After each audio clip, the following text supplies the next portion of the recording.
They buried me in the water and I came, I knew. Now I'm baptized in blue. I'm a fighter, I'm a winner, never quit. I refuse to lose. I got heart and I got grit. See, I'm a warrior that's been baptized in blue. I'm a warrior that's been baptized in blue. I'm a fighter, I'm a winner, never quit. I refuse to lose. I got heart and I got grit. See, I'm a warrior that's been baptized in blue. I'm a warrior that's been baptized in blue. What's up, sheepdog? Welcome to the Changing the Culture podcast. That was my boy at One Time Music. Go look him up on all the socials, Instagram. You can go find all of his music. That song is called Baptized in Blue. You're going to be able to listen to that at the end of this podcast episode. I hope you enjoy this episode, and I hope you enjoy One Time's music. He's a fellow police officer. He's the man. I love this guy. Go listen to his shit. I'm so excited to bring to you these guests today. We have Team Never Quit speaker Jason Redman and his wife Erica Redman. Jason is a retired Navy SEAL. He put in a full career in the SEAL teams. His wife has stayed by his side. This episode is amazing. It's for the first responder. It's for the spouse, because you're going to hear how Jason went through the SEALs. You're going to listen to him talk about his leadership and lack thereof in the very beginning of his career, what he had to do to overcome everything that he went through to become a better leader. We're going to talk about his books. He has 2 best-selling books. One's called The Trident. The other one's called Overcome. The Next Level First Responder Mastermind, my mastermind, is just finishing up The Trident. It's such an amazing book. And you're really going to get to know Jason and Erica, and you're going to hear, he is a badass. He got blown up overseas, and he's gone through 40 surgeries, he told me, to become better now that he's over here. And this guy never stopped. He never quit. He kept going. He put in a full career with the SEALs, and he's still active doing all the things that Jason does. And I just know you're going to love him and Erica just like I did. I hope that you enjoy this podcast. Don't forget to check out the show notes so you can go and follow him and Erica on all the socials. Enjoy. Oh, I get to go first? Yeah. All right.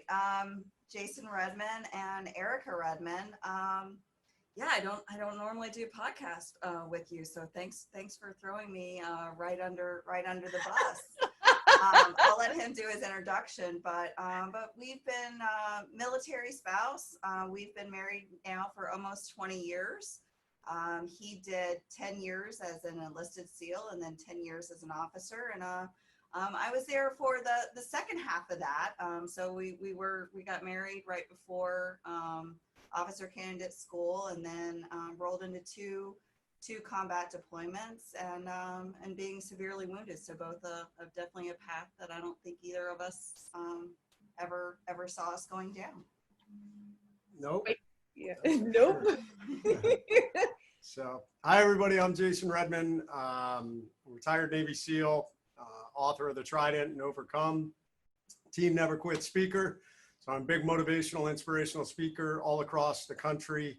I am a father, I am a husband, I am a entrepreneur, so running several businesses with my business partner right here.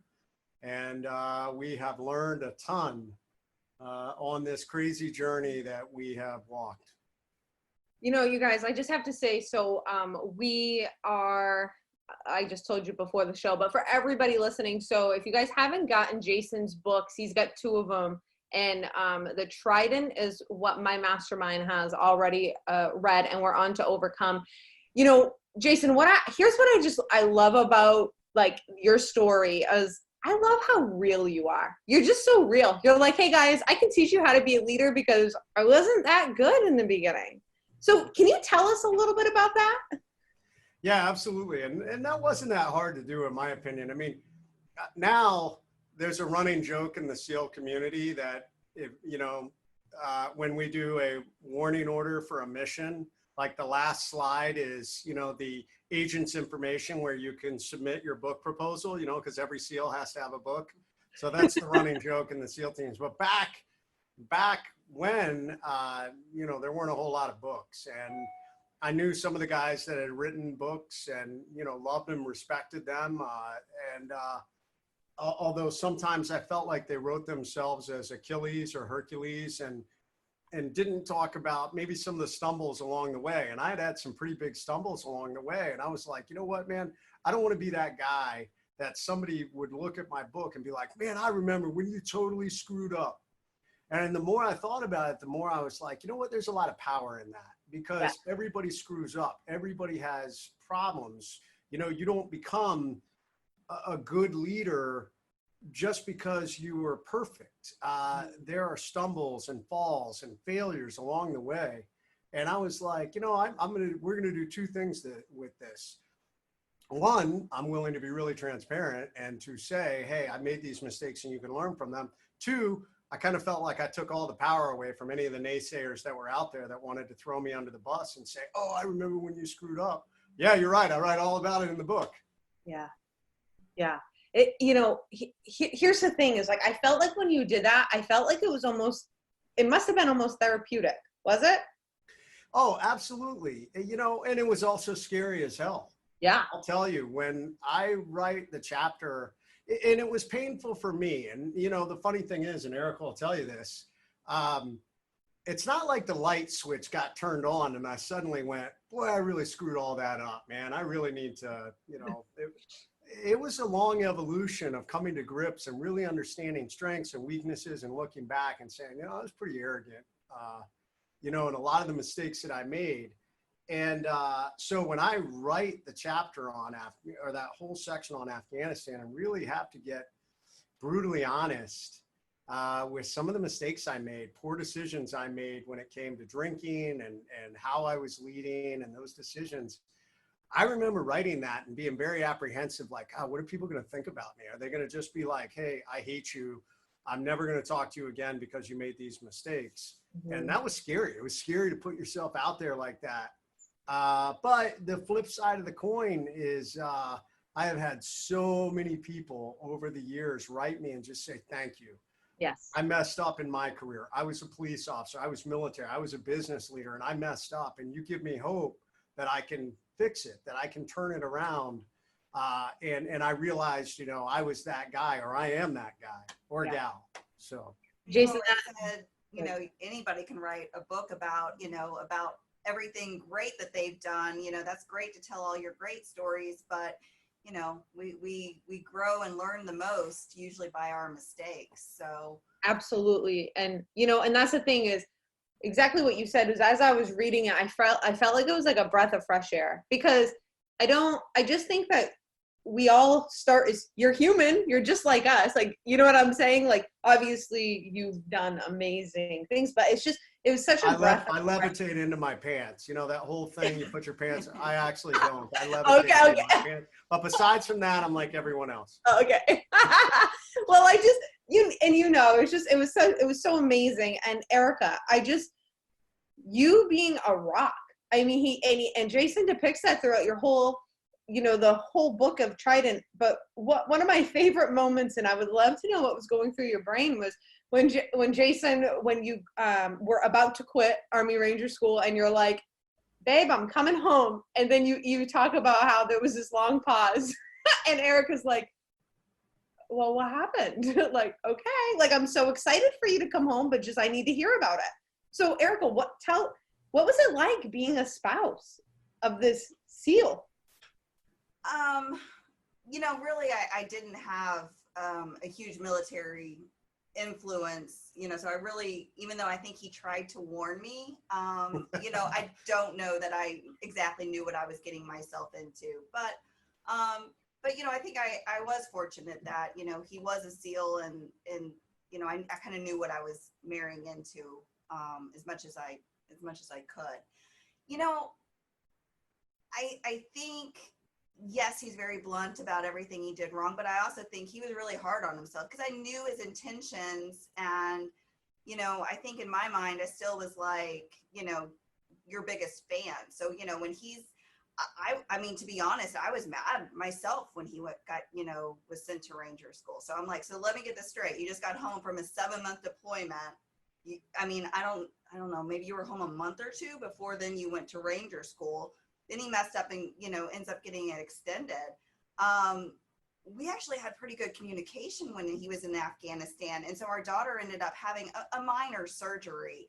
But I can't tell, like, I was so frustrated that I could not even call him or talk to him in Ranger school. So I was like, so let me get this straight. I talked to him just about every day in Afghanistan, but I can't, I can't talk to him while going through this surgery with our, with our infant at the time. Yeah. So I think I was happy. I mean, I was kind of like, okay, this is scary. This is kind of crazy, but you're coming home, and I feel like I was like, we're going to figure this out. Yeah.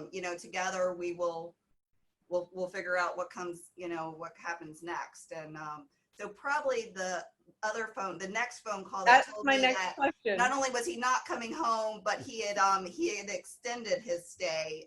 That one probably made me mad, not necessarily the first one. Yeah.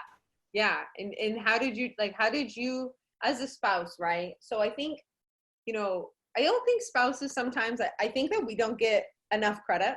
And that's how I feel. And Jay, don't take any offense to this, but it's the truth, because, we're home and we're dealing with life. And it's like, you're married, but it's like, but you kind of aren't because it's just all on you, And so how did you come to grips with that, Airhill? You're like, with that extension, and then I know you were angry, right? But just like any spouse would be. But how did you deal with it? Like when Jason wasn't with you and you weren't talking to him, how did you, as the wife, how did you deal with that?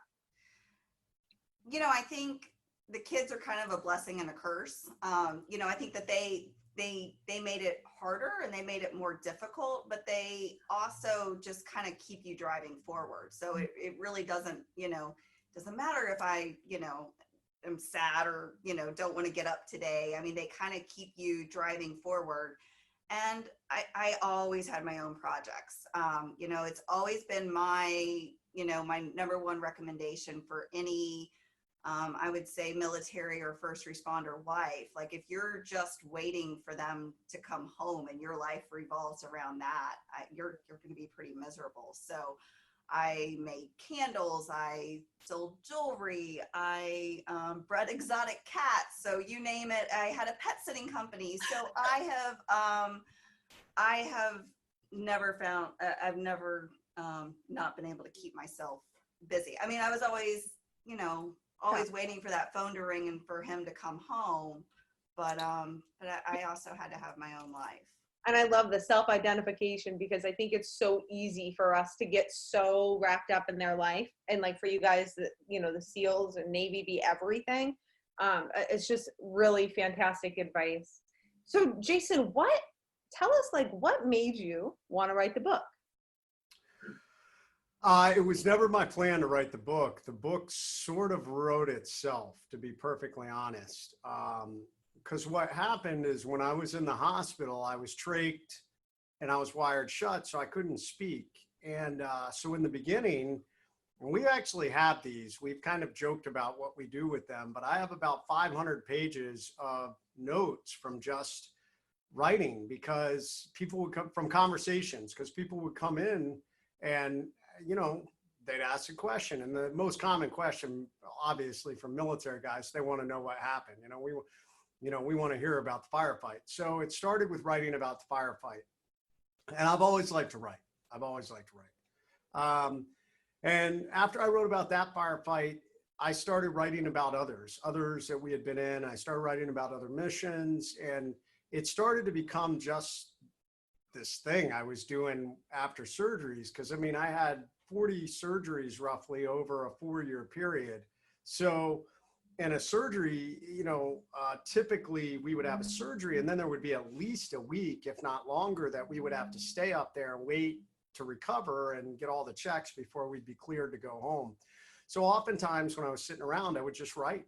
And I started writing about Afghanistan, and I started writing about all these other things. And suddenly the next thing I know, I had 200 pages on the computer. And I shared them with some friends, and they were like, wow, this is really good. You should do something with this. And I was like, I don't know, man. SEAL books are such a double-edged sword. And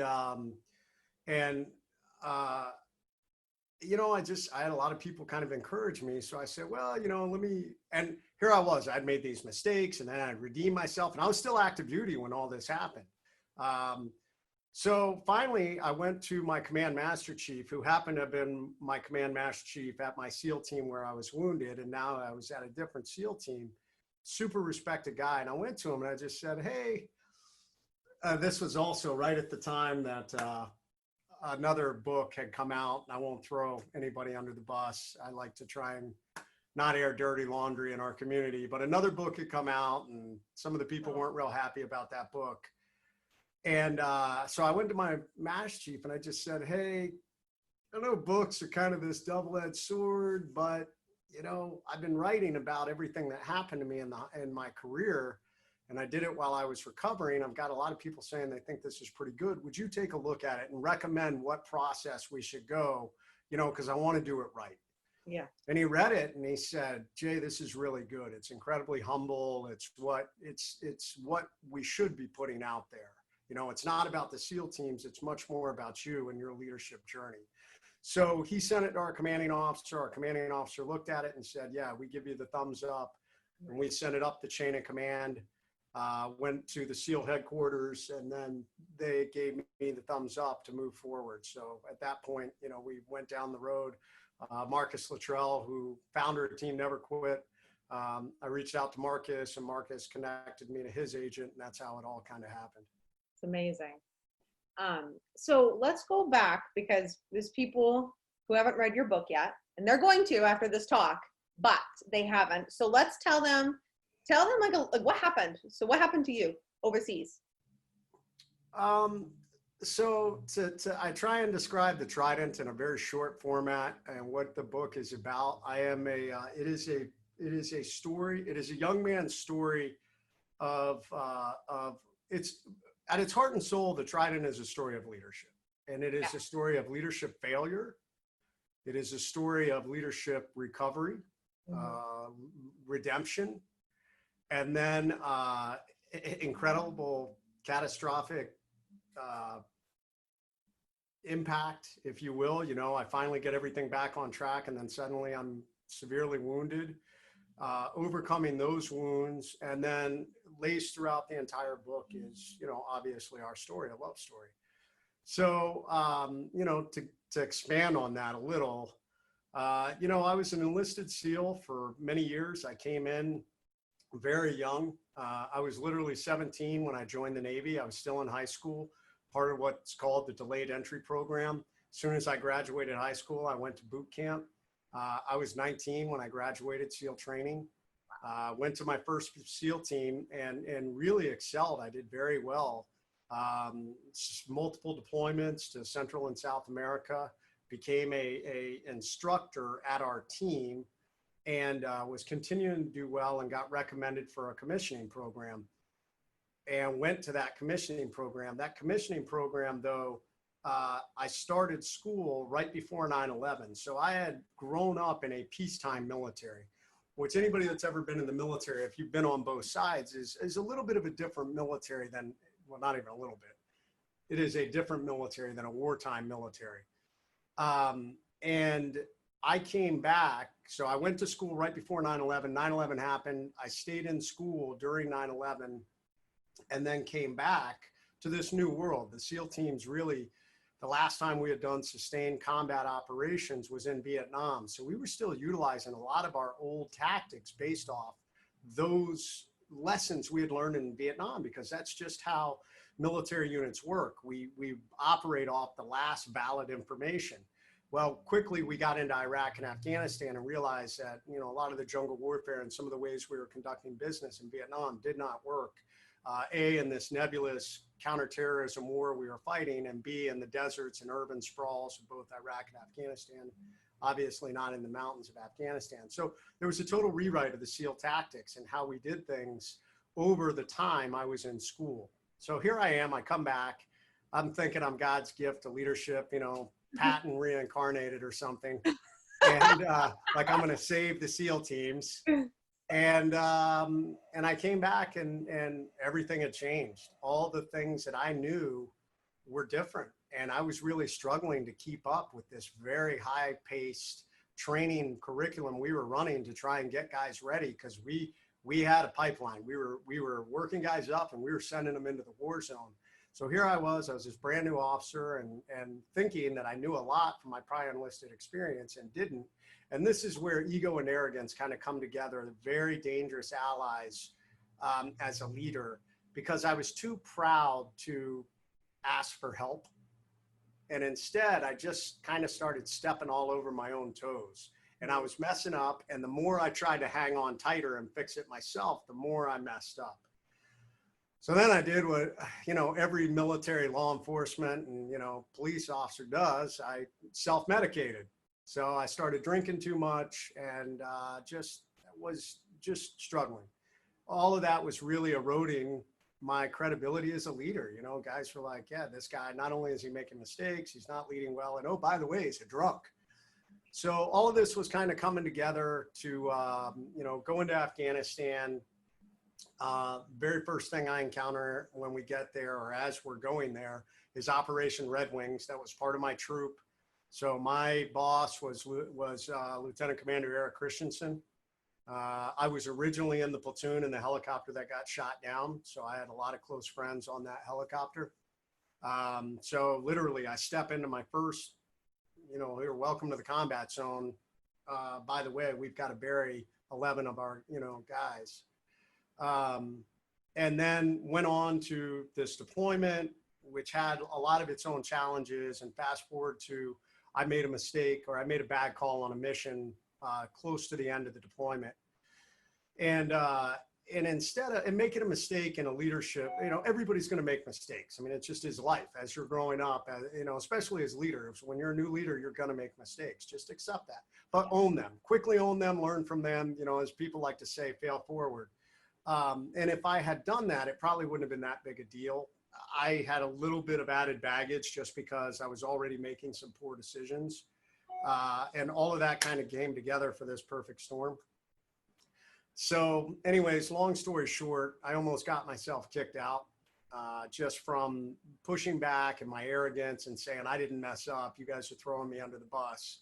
But thankfully, I had some good leaders who believed in me, who said, hey, this guy's got a lot of potential. We just need to humble him. So I got several different courses of punishment. One of those was to head to U.S. Army Ranger School after I got home.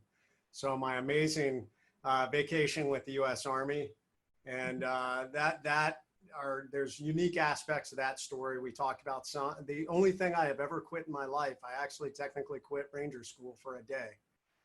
It is the only thing to this day in my entire life I've ever quit. And thankfully there were some leaders who, once again, fortuitous moments that came along and talked some sense into me and enabled me to get back on track. So got back on track, got back into a new platoon, really changed the way I led and really approached it from the selfless servant style leadership, very humble leadership, asked for help a lot. Built relationships with a lot of guys that I worked with, and worked in one of the best troops I've ever been in, and headed to Iraq in 2007, which probably some of the most volatile years in Iraq we saw were 2006, 2007. And we stepped into a very action-packed deployment. We were seeing, we were conducting operations almost every night, if not every other night, multiple firefights, and got severely wounded 1 week before going home. Stepped into an enemy ambush, leading a mission that we were doing, and was shot 8 times between the body and body armor. I took 2 rounds in the left elbow that I thought took my arm off in the firefight. Took a round in the face that did massive damage to my face, and literally almost took my life. And found myself in a hospital in Bethesda 96 hours later, starting a whole new journey. And really, I had learned in the journey of leadership failure and Ranger School and redemption a lot about leadership, but I kind of learned this higher level of leadership in that hospital bed, that you can lead from any situation, even from a hospital bed. It's your attitude and your outlook and how you choose positivity in the face of negativity. And obviously I had an amazing running mate who kept me on course. And I think that's something really important. It's something I talk a lot about. How do you build your teams of people around you, because they will make all the difference in the hardest moments in your life. So that really is the journey of the book. And that's really what the Trident is all about. It follows that path. It's such an amazing book. When I first, because I got it on Audible, and when I got it, I was like, 12 hours? Yeah, okay. And then like an hour, and I'm like, holy shit. Like, and that's like my whole mastermind. All of us were like, no, we're not putting this down. Like, everyone was pissed when they'd have to stop it. I have officers that were like, I'd get a call and I'd have to freaking press stop. Like, I was pissed. Like, so I love the way that it was written. Erica, what happened from your end when Jason got blown up? Like, what happened to you? Like, what were you feeling? What were you going through? Man, I'm glad we got a good life insurance policy. You know, it's funny. I mean, I think I'm a pretty positive person. I had definitely, pushed that I believe button. I believed in their training. I believed in everything. I didn't watch a lot of the news when he was gone, when he was deployed. But I will admit, like, that deployment felt different. I don't know what it was, but we were planning to go to his sister's wedding in the Virgin Islands. When I booked those plane tickets, I knew we weren't going. I couldn't describe it. I even told my girlfriend, I said, like, this isn't like me. I'm not this negative person. Well, no, I didn't say anything. I was like, okay, so we buy these plane tickets, but I knew. I don't think either of us, honestly, I probably thought like he wasn't coming home. And my girlfriend had just said, now you all just got this new house. You've got, 3 young children. These are just normal, you're just starting to worry about things more. But it did. It had a different feel to it. We figured out about the time that he was actually in the firefight. I was at his command getting the redeployment brief on when they were coming home. So I had met some wives that I had not met before and connected with. So I'm literally in the back chatting, being goofy, like, not really listening, they're there talking about PTSD with the guys coming home. And I'm like, I just want the date that he's returning. I don't need to hear all this. I came here because we're close and I wanted that window. And so the next morning when I got the call, I'm like sitting here, I'm like, oh, who was that guy that was talking last night? What were they telling me? And it felt like an eternity, but I was notified on Thursday morning, and it literally was Sunday night that he arrived. I mean, those couple of days felt like an eternity, but it was actually, pretty amazing, quick turnaround to have him home. But it seemed like a blur. I hit a parked car. I was flying in family, and I was like, I'm leaving. I don't know for how long. I think I had gone grocery shopping. I had done everything that I could think to do. And different people are calling and I have no idea who they are or what. I'm like, okay, who's most important? And I'm like trying to write it all down in a notebook. So finally I was like, okay, you're the person I'm going to meet at the hospital. You're the one that's going to, take me to my husband. And, I think, people laugh. One of the last things I did is I went and got like my hair and nails done because I was like, all right, my world is falling apart and I'm leaving and I have no idea for how long. So at least if I'm going up there and I have no idea what I'm walking into and I have no idea when I'll, be doing this. And people were asking, what can we do? And You went to a parent-teacher conference the day you were notified. No, like an hour afterwards, I got notified and I had to go pick up my son. And we were brand new to this school, which the school ended up being an amazing blessing.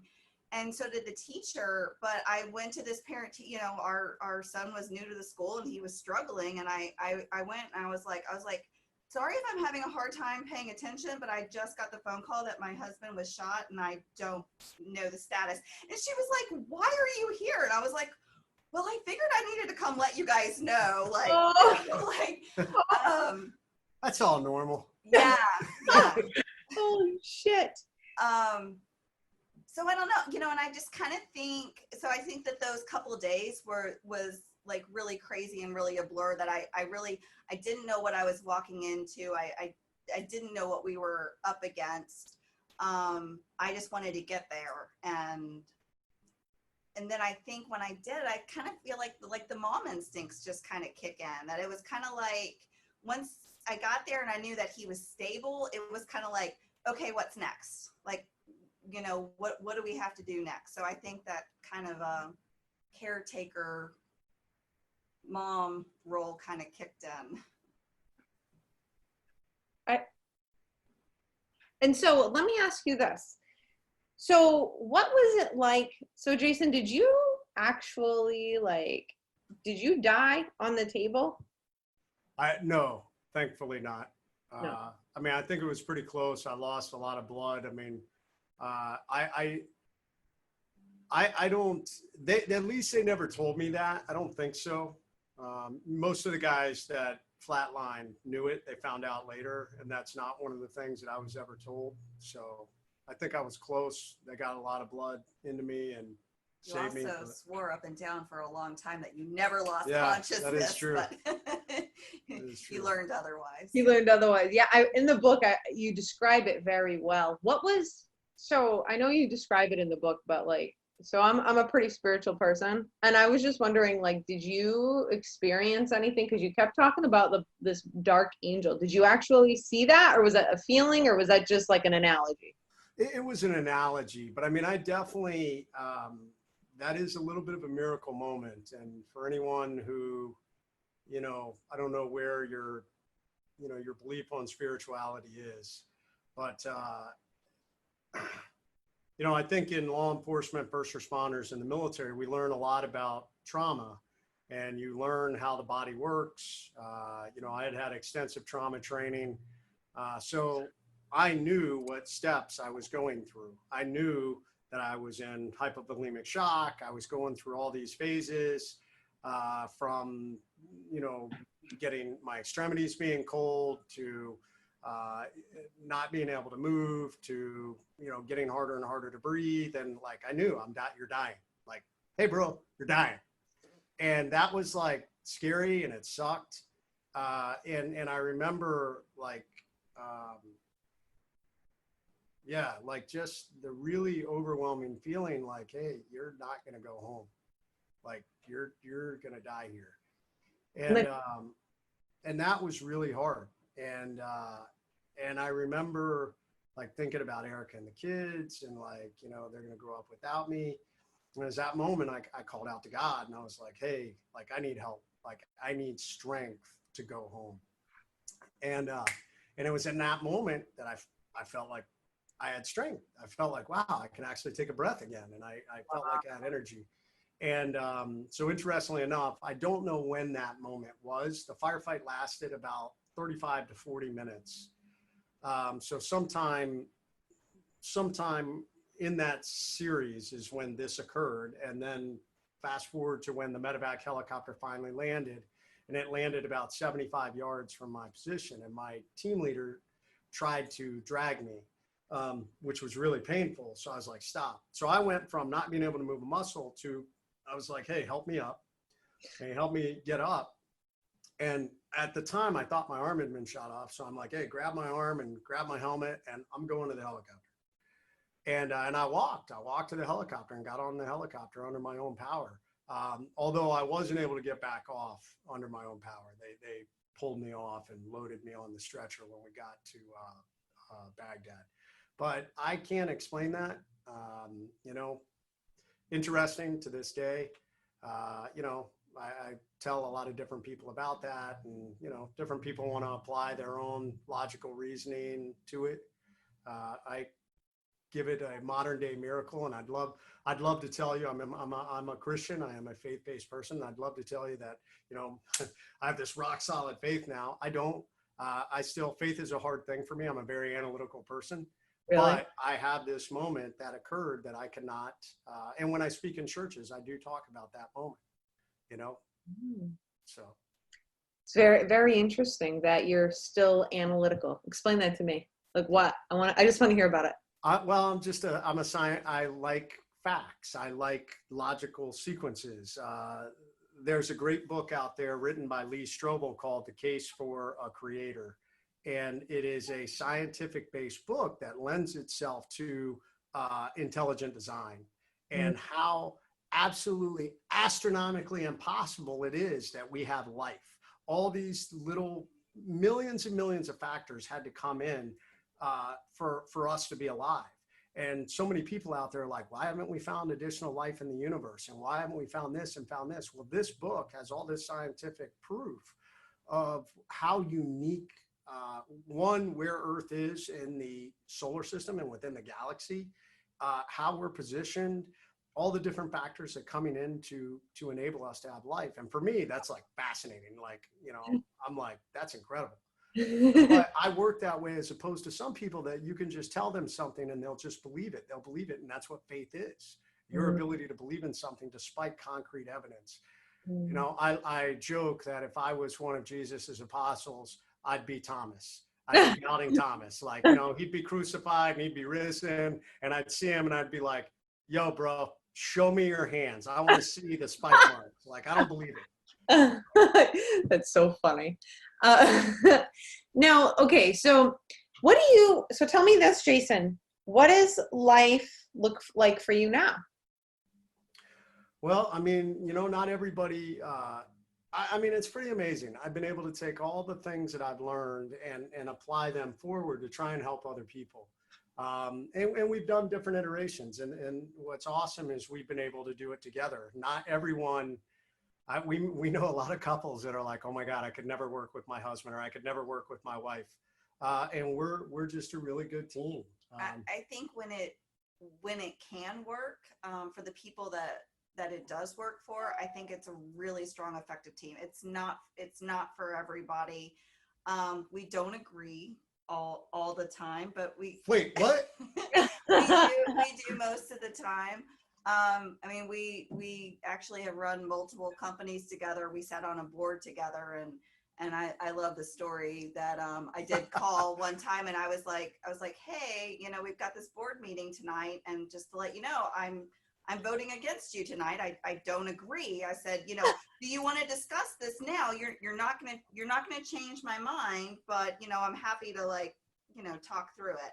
I did lose that vote that night, but I still felt like you know, just because we were married, I was like, you know, here we are sitting in the boardroom together, and I'm like, just because we're married doesn't mean I'm gonna automatically agree. But thankfully, most of the time we do agree, and we do see eye to eye, which has made us a good team. So we ran a nonprofit for 10 years, helping wounded warriors, combat wounded warriors, and then started your speaking company that grew into, you know, a speaker bureau, and you know, multiple books now and continuing. And yeah, the speaking industry was doing really well until this fun COVID. So now we're kind of navigating the virtual world. And book number 3 is coming. Yay! What is book number 3? We haven't announced this. Is this like our first announcement? No, I think we might have told a couple of you. So we have another book coming. Yeah, well, we're starting to work on it, and it will be, it's going to be, so basically we're taking all the different things, the leadership, the overcome mindset, and the principles, and how they've worked in our relationship. So really it's going to be both Erica and I writing this book together, and it's going to be a leadership relationship book. How do you deal with, you know, adversity in your relationships, and how are you a good parent and a good spouse through all the ups and downs that we all encounter in life? So. Beautiful. It couldn't come at a better time. It's so beautiful. Love that. Tell me a little bit, as we're wrapping up, I just want to tell us a little bit about the Overcome Mindset for the people who haven't read that book. So the Overcome Mindset is this idea that no matter what adversity you encounter in life, you will continue to drive forward. You know, I like to overcome, I like to say it's a simple word that says, I will never let adversity defeat me. And it is just the mindset that understanding that it doesn't necessarily mean you're going to get exactly what you want. And I think that's something that sometimes people misunderstand. They think, oh, if I grind hard enough, I'm absolutely going to reach my goal.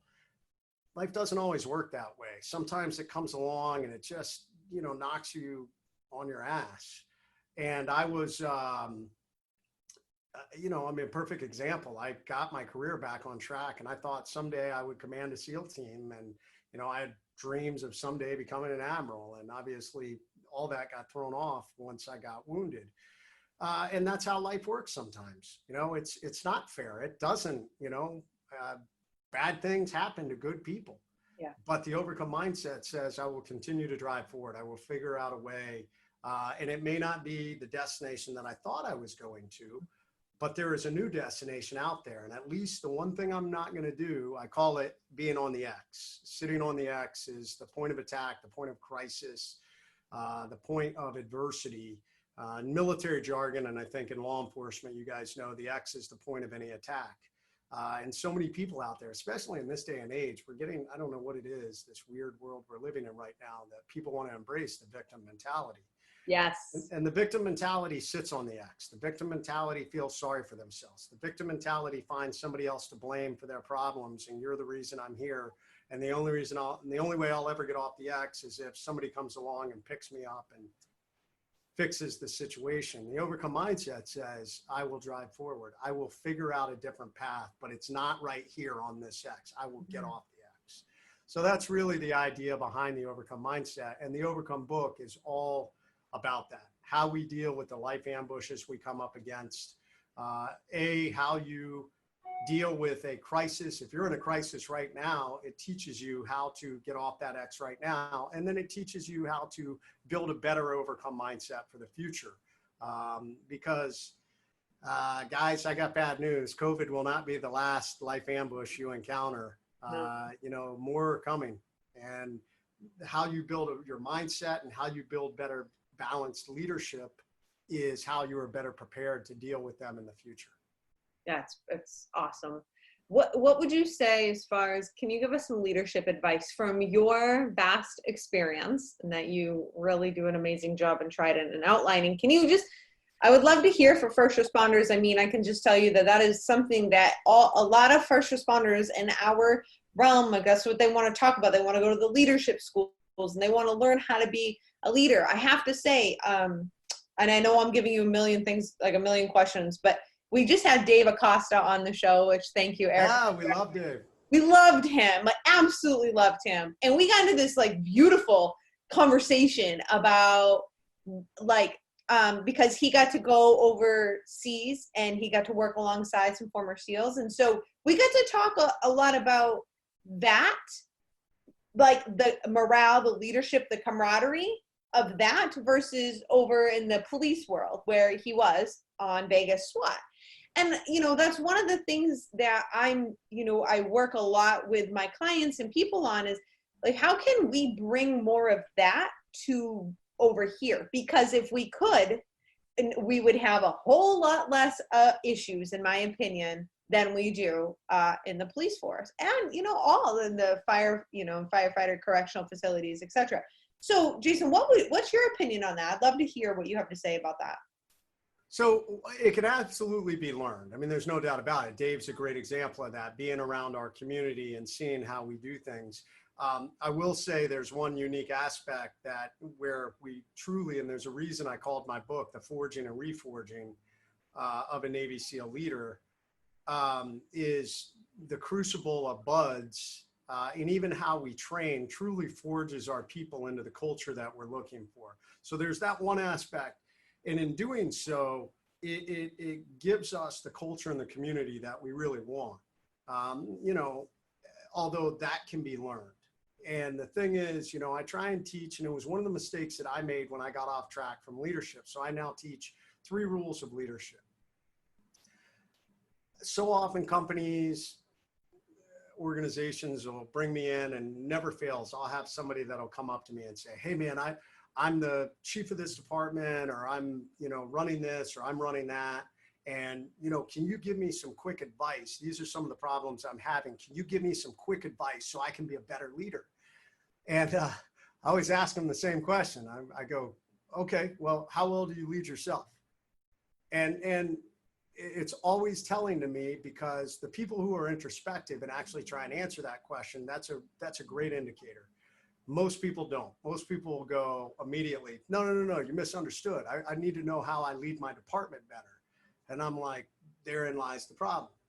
80% of leadership is how you lead yourself, how you build structure and discipline into your own life, how you project a positive mindset in the face of adversity, how you deal with issues, how you are prepared, how you manage, 5 key areas of your life that I talk about in the book: your physical leadership, your mental leadership, your emotional leadership, your social leadership, and your spiritual leadership.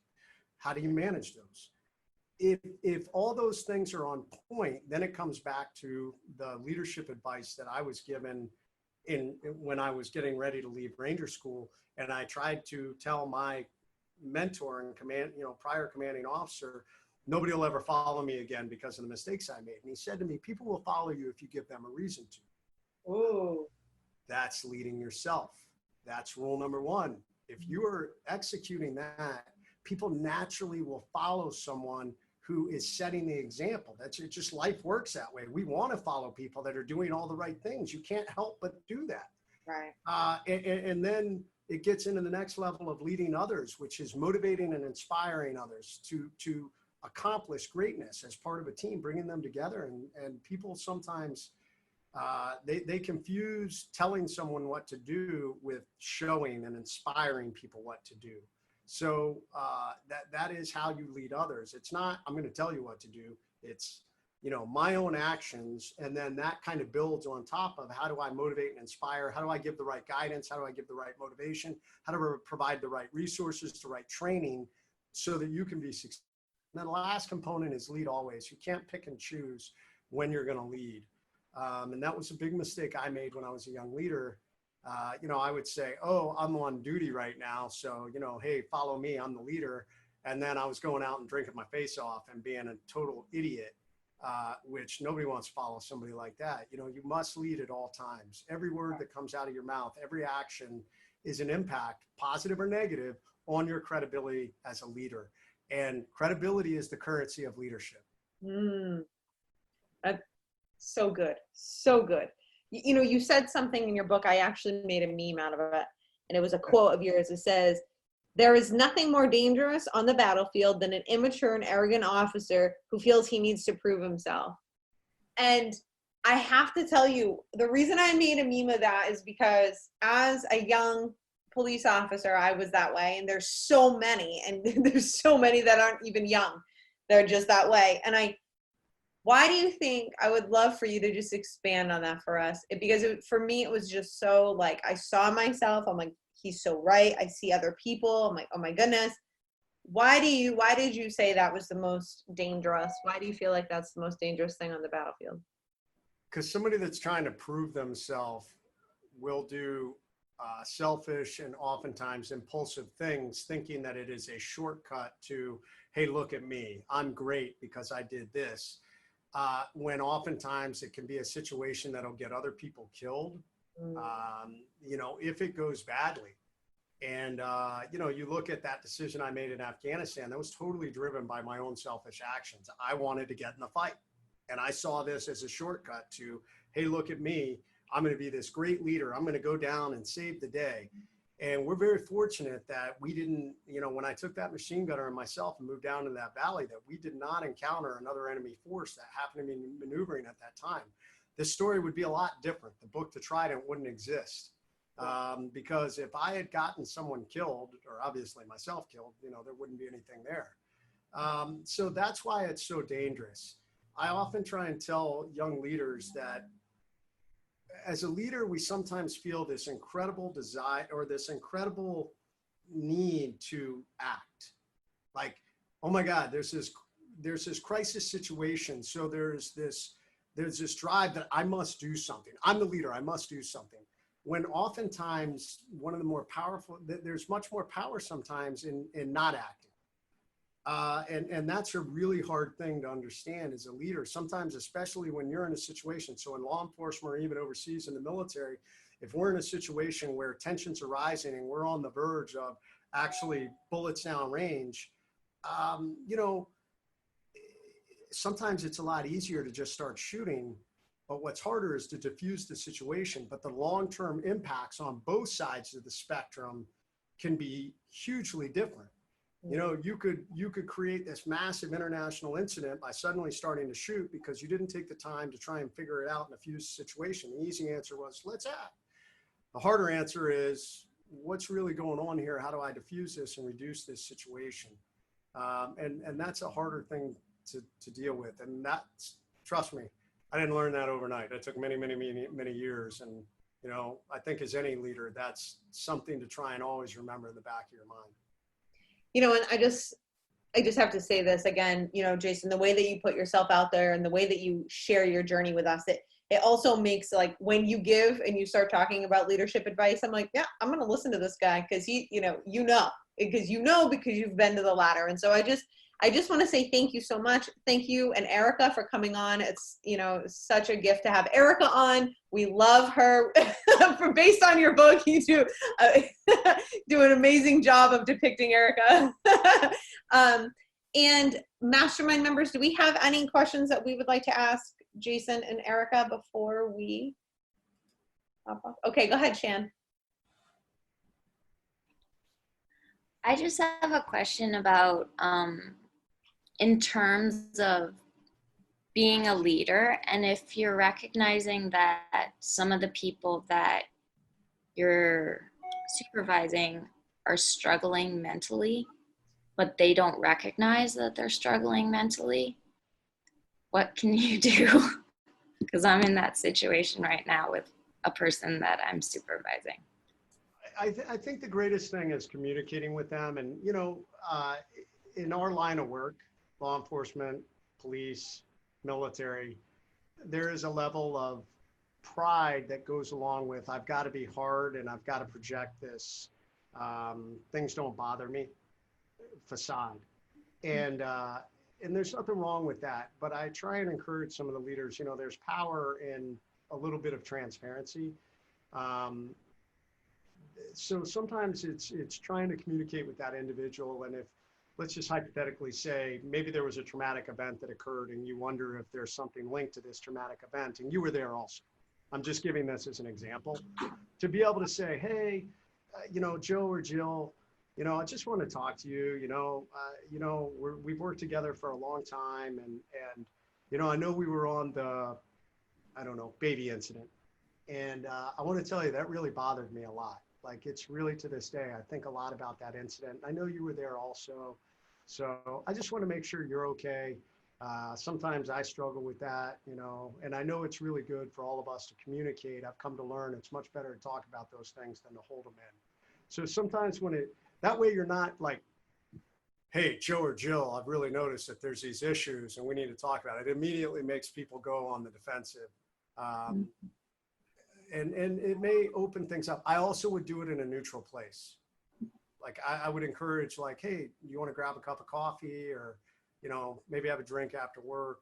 That's what I was thinking too, just to kind of set the stage where they feel comfortable talking, because also until they recognize it, you may not be able to, they may not even know it, and they're not going to be open to sharing. But at least if you're able to, you know, kind of let them know that you're there and set the stage.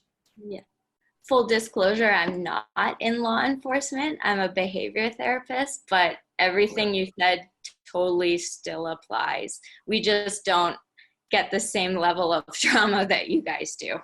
Well, I don't know. You never know. I tell you what, I mean, in this journey I've been on, I've met so many people who are not in military, law enforcement, and first responder that have been through some pretty major trauma in their lives. So I think it's an unfortunate part of being human. So, Jason, how do you deal with the trauma? Like you've endured a hell of a lot. How do you deal with it? So I think there's one, I don't keep it inside. And I think that's really dangerous. And it's one of the biggest things that I try and talk to law enforcement. When I do talk to law enforcement and military, there's a great book I highly, highly recommend for anybody that's been through traumatic events. And it's called Touching the Dragon, written by James Hatch. Jimmy was a teammate and a friend at our top tier unit. He was severely injured. He was a dog handler. He lost 2 dogs over the years. And really, really struggled, spiraled down, and basically tried to commit suicide. Thankfully, the police officers, the police officer knew his background, and he had some really good police officers, which drives me insane watching the vilification of law enforcement right now, because I know there's so many great officers out there. And these guys recognized he was in trouble, and they worked to help him. So Jimmy in the book writes about that. When we experience a traumatic event, it's kind of like being exposed to a dragon, and that dragon suddenly crawls up and he lives inside your mind. That dragon is that trauma, and so many of us arrogant humans think that we can contain a dragon. Like, we think, well, I'm going to take this dragon and I'm just going to put it in this box. I'm going to tuck it away in the back of my mind, and I'll just keep it back there, and I'll never talk about it, and it'll just live in this box. But the problem is, it's a dragon. And when there are triggers and where there are things that occur, that dragon breaks out of the box and eats you. And so until you learn to tame and touch that dragon, it is a ticking time bomb. Mm-hmm. And Jimmy talks about that process, and I think it's so important. So I think one of the things about writing The Trident and Overcome and everything I've been through is it is cathartic. And being able to talk to other people about things they've been through. So I really highly encourage that. And I think that's been one of the biggest things. What are you going to add? Yeah, and I think it's so hard, because I think 2 people could go through the same thing and they're going to act totally different. So, unfortunately, I think trauma, PTSD, it's not a one size fits all. Jay was actually really thankful, as crazy as it sounds, that he was in charge, and he was the one that was most severely wounded that night. There was 3 other individuals wounded.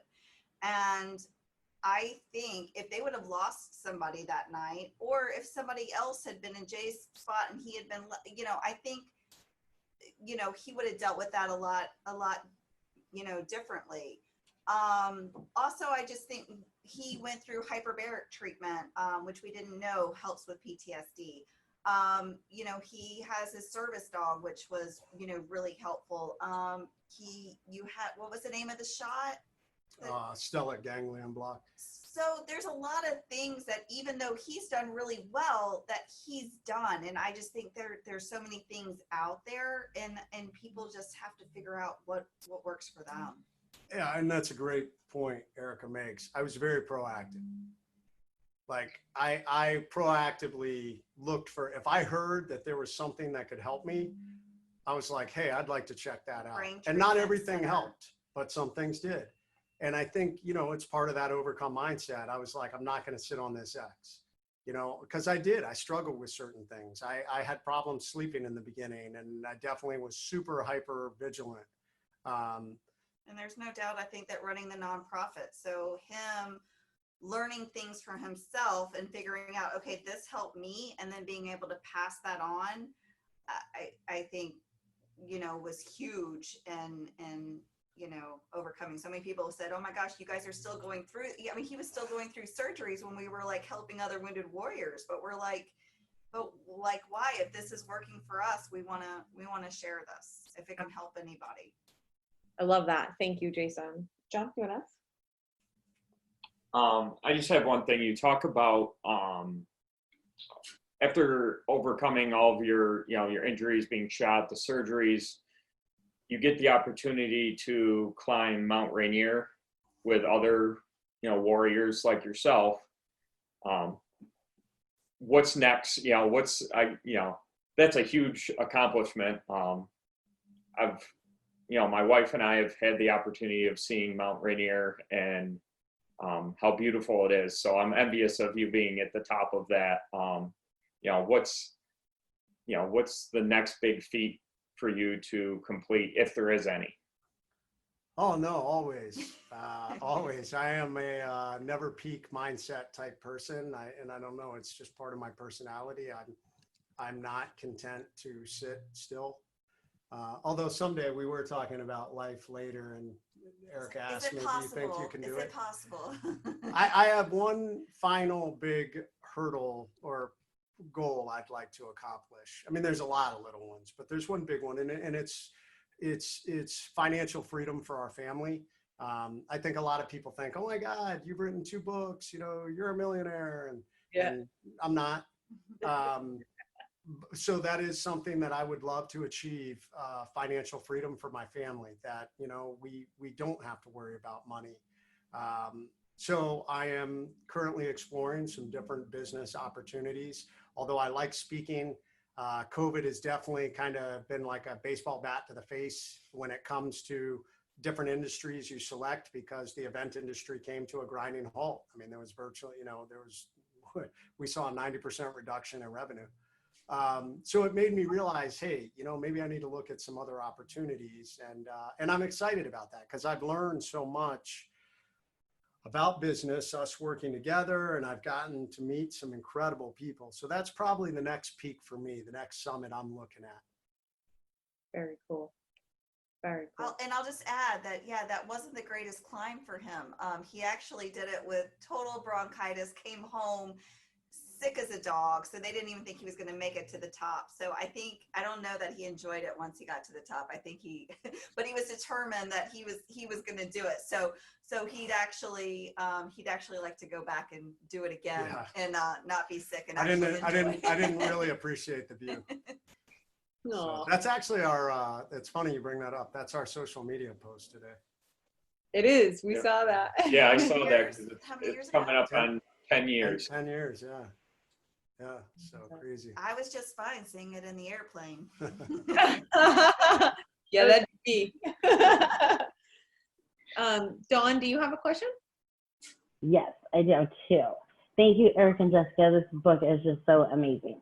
But so my question is, so you are in the military and it's peacetime, and like the leadership above you has spent 15, 20-year career at peacetime, but then the people above them, it's war. So it's peacetime, you guys are just hanging out, doing, you know, training in the, you know, San Diego where you were, and then it's like time to go. So you guys go over to wherever you deploy to first, and it's like, this is not playtime anymore, like this is a real deal. Like, tell us how is that thought process? Because no one's ever been to war, so it's all kind of like, did you ever see Pulp Fiction and they talk about, you know, stabbing the girl in the chest, like, how's it gonna work out? He's like, I don't know, let's see. Like, I mean, it kind of seems like that, like, you know, like, how's this gonna work out? Like, I don't know, you guys go and tell us out there.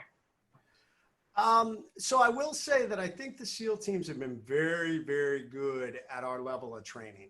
So even leading up to war, we, as a matter of fact, there are probably some out there who would say we're sadistic in how we train.